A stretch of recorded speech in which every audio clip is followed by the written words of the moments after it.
അങ്ങനെ നമ്മുടെ സച്ചി വീഡിയോ എടുത്തിട്ട് നമ്മുടെ അരുൺ പോലീസിന് കാണിക്കുന്ന സമയത്ത് അയാൾ പറയുന്നുണ്ട് നിന്നെ കൊണ്ട് പറ്റണ പോലെ ചെയ്തോ എന്നൊക്കെ പറഞ്ഞിട്ട് ആ പോലീസുകാരൻ ദേഷ്യപ്പെട്ടിട്ട് പോകുന്നുണ്ട്. ആ സമയത്ത് നമ്മുടെ സച്ചി പറയുന്നത് ഞാൻ കാണിച്ചു തരാം, എന്നെക്കൊണ്ട് എന്താ പറ്റുകയെന്ന് ഞാൻ കാണിച്ചു തരാമെന്ന് വിചാരിച്ചിട്ട് ആ വീഡിയോ സോഷ്യൽ മീഡിയയിൽ ഇടുന്നുണ്ട്. ആ വീഡിയോ എല്ലാവരും കാണുന്നുണ്ട്. എന്തായാലും നമ്മുടെ അരുൺ പോലീസ് സ്റ്റേഷനിലേക്ക് എത്തുന്ന സമയത്ത് നമ്മുടെ SI ചോദിക്കുന്നുണ്ട് നീ കണ്ടില്ലേ, ആ വീഡിയോ കണ്ടില്ലേ ചോദിക്കുന്നുണ്ട്.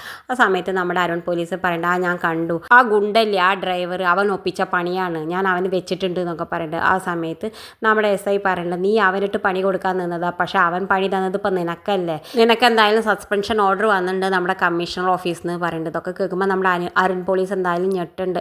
എന്തായാലും പിന്നെ കാണിക്കണത് നമ്മുടെ സച്ചി ആണെങ്കിൽ രേവതി എടുത്തുകൊണ്ട് ചുറ്റുന്നുണ്ട്. എന്നിട്ട് പറയണത് എനിക്ക് സന്തോഷം കൊണ്ട് നിൽക്കാൻ വയ്യ രേവതി എന്ന് പറയുന്നത്. ആ സമയത്ത് നമ്മുടെ രേവതി പറഞ്ഞു താഴെ ഇറക്ക് സച്ചിയേട്ടാ, എന്താ വെച്ചാൽ കാര്യം പറയുമെന്ന് പറയുമ്പോൾ എന്താ നിങ്ങൾക്ക് ഇത്ര വലിയ സന്തോഷം എന്ന് ചോദിക്കേണ്ടത്. ആ സമയത്ത് നമ്മുടെ സച്ചി രേവതിയെ താഴെ ഇറക്കിയിട്ട് പറയുന്നുണ്ട് ആ എനിക്കിന്ന് നല്ല സന്തോഷമാണെന്ന് പറയുന്നത്. അപ്പോൾ എന്താണെന്ന് പറയുമ്പോൾ നമ്മുടെ സച്ചി എല്ലാം പറഞ്ഞു കൊടുക്കുന്നുണ്ട്. നമ്മുടെ അരുൺ പോലീസ് ഇങ്ങനെ ഹെൽമെറ്റ് ഇല്ലാതെ വണ്ടി ഓടിച്ചതും അവൻ വീഡിയോ എടുത്തതും എല്ലാം പറഞ്ഞു കൊടുക്കുന്നുണ്ട്. ആ സമയത്ത് നമ്മുടെ രേവതി പറയുന്നത് ഇനി എന്താ സംഭവിച്ചത് പറയൂ എന്ന് പറയുന്നത്. ആ സമയത്ത് നമ്മുടെ സച്ചി പറയേണ്ട ആ പോലീസുകാരന് സസ്പെൻഷൻ കിട്ടിയെന്ന് പറയുന്നത്. നമ്മുടെ രേവതിക്കാണെങ്കിൽ ഇത് കേൾക്കുമ്പോൾ വല്ലാത്ത സങ്കടമുണ്ട്. കാരണം ഇനി ഇതിനെ ചൊല്ലി എന്തൊക്കെ പ്രശ്നം ഇനി വരാൻ പോകുന്നതെന്ന് അവൾ ആലോചിച്ചിട്ട് നിൽക്കുന്നുണ്ട്. ഇത് കാണിച്ചുകൊണ്ടാണ് ഇന്നത്തെ പ്രൊമോ അവസാനിക്കുന്നത്. ഇതുപോലെ പ്രൊമോ വിശേഷങ്ങൾ നിങ്ങളുടെ മുന്നിൽ എളുപ്പത്തിലെത്താൻ ഈ ചാനൽ ഒന്ന് സബ്സ്ക്രൈബ് ചെയ്യാൻ മറക്കരുത്.